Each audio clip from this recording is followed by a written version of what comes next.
చార్మినార్ వద్ద బీఆర్ఎస్ నేతలు ధర్నాకు దిగారు. మరికాసేపట్లో కేటీఆర్ ధర్నాలో పాల్గొననున్నారు. తెలంగాణ ప్రభుత్వ చిహ్నం నుంచి చార్మినార్ను తొలగించడాన్ని తప్పుపడుతున్న బీఆర్ఎస్ ఇవాళ ధర్నాకు పిలుపునిచ్చింది. బీఆర్ఎస్ ధర్నా నేపథ్యంలో చార్మినార్ వద్ద భారీగా పోలీసు బలగాలు మోహరించాయి.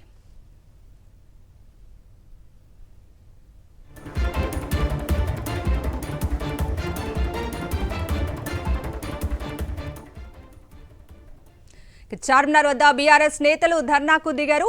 ఇదే అంశానికి సంబంధించిన పూర్తి అప్డేట్స్ ని చార్మినార్ నుంచి మా ప్రతినిధి కిరణ్ భూపతి లైవ్ లో మరిన్ని డీటెయిల్స్ అందిస్తారు. కిరణ్ భూపతి.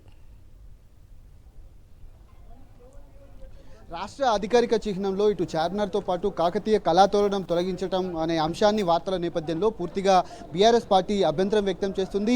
ఈ నేపథ్యంలోనే పార్టీ శ్రేణులతో పాటు మరికాసేపట్లోనే కేటీఆర్ కూడా చార్మినార్ వద్ద ఈ ధర్నాలో కూడా పాల్గొనేటువంటి అవకాశాలు కనబడుతున్నాయి. కాసేపటి క్రితమే తెలంగాణ భవన్ నుంచి తాను కూడా బయలుదేరారు. ఇటు చార్మినార్ కూడా రాబోతున్నటువంటి పరిస్థితులు కనబడుతున్నాయి. ఇప్పటికే రాష్ట్ర ప్రభుత్వం అటు రాష్ట్ర గేయంలో కావచ్చు, అంతేకాకుండా ఇప్పటికే అధికారిక చిహ్నంలో కాకతీయ కళాతోరణంతో పాటు చార్మినార్ను తొలగించడం పట్ల కూడా తీవ్ర అభ్యంతరం అయితే వ్యక్తం చేస్తుంది.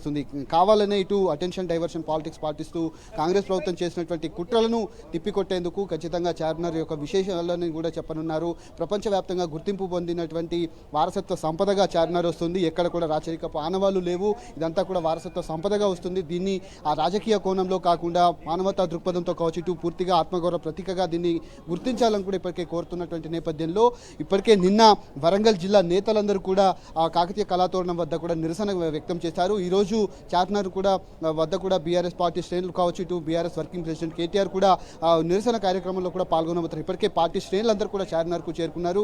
పోలీస్ బందోబస్తును కూడా ఏర్పాటు చేసినటువంటి పరిస్థితి కనబడుతుంది. ఎక్కడ కూడా రాచరికపు ఆనవాళ్లు కాంగ్రెస్ పార్టీ పనికిమాలిన చర్యలకు పాల్పడుతుంది. అనవసరపు రాజకీయాలు చేస్తూ దీనిపైన పెద్ద ఎత్తున పోరాటం చేయాలని కూడా ఇప్పటికే పార్టీ కోరుతున్నటువంటి నేపథ్యంలో ఏదైతే ఆ చిహ్నంలో ఉన్నటువంటి గుర్తులు ఏవైతే ఉన్నాయో, ఆనవాళ్ళు ఏవైతే వాటిని చెరిపివేయకూడదంటూ కూడా మాట్లాడుతున్నటువంటి పరిస్థితులు అయితే కనబడుతున్నాయి. చార్మినార్ వద్ద ప్రస్తుతం పరిస్థితిని కూడా మనం చెప్పేటువంటి ప్రయత్నం అయితే చేద్దాం. వాళ్ళు కూడా ఇప్పటికే ఏదైతే కేటీఆర్కు సంబంధించినటువంటి అంశాలు కాసేపటి క్రితమే కేటీఆర్ వెంట ఇటు ఎమ్మెల్యే మాగంటి గోపీనాథ్తో పాటు మాజీ మంత్రులు పొన్నాల లక్ష్మీ, తాటికొండ రాజా ఇద్దరు కూడా అక్కడ నుంచి బయలుదేరి ఇటు చార్మినార్కు బయలుదేరి ప్రపంచవ్యాప్తంగా కాసేపటి క్రితమే దీనికి సంబంధించినటువంటి ఒక ట్వీట్ను కూడా కేటీఆర్ దీంట్లో పేర్కొనడం జరిగింది. హైదరాబాద్ గురించి తలుచుకుంటే ఖచ్చితంగా యునెస్కో ప్రపంచ వారసత్వ ప్రదేశంగా గుర్తింపు పొందినటువంటి చార్మినార్ను తలుచుకోకుండా ఉండలేరు. ఇప్పుడు కాంగ్రెస్ ప్రభుత్వం పనికిమాలిన కారణాలు చూపుతూ ఐకానిక్ చార్మినార్గా ఉన్నటువంటి రాష్ట్ర లోగో నుంచి తొలగించాలని కూడా కోరుతుంది. కాబట్టి దీన్ని ఖచ్చితంగా వ్యతిరేకిస్తామని కూడా కేటీఆర్ చెప్పడం జరిగింది. ఇక అంతేకాకుండా ఏదైతే వరంగల్కు సంబంధించినటువంటి నిన్న జరిగినటువంటి ధర్నా కార్యక్రమం ఏదైతే ఉందో దాన్ని కూడా కోట్ చేస్తూ తాను ట్వీట్ చేయడం జరిగింది.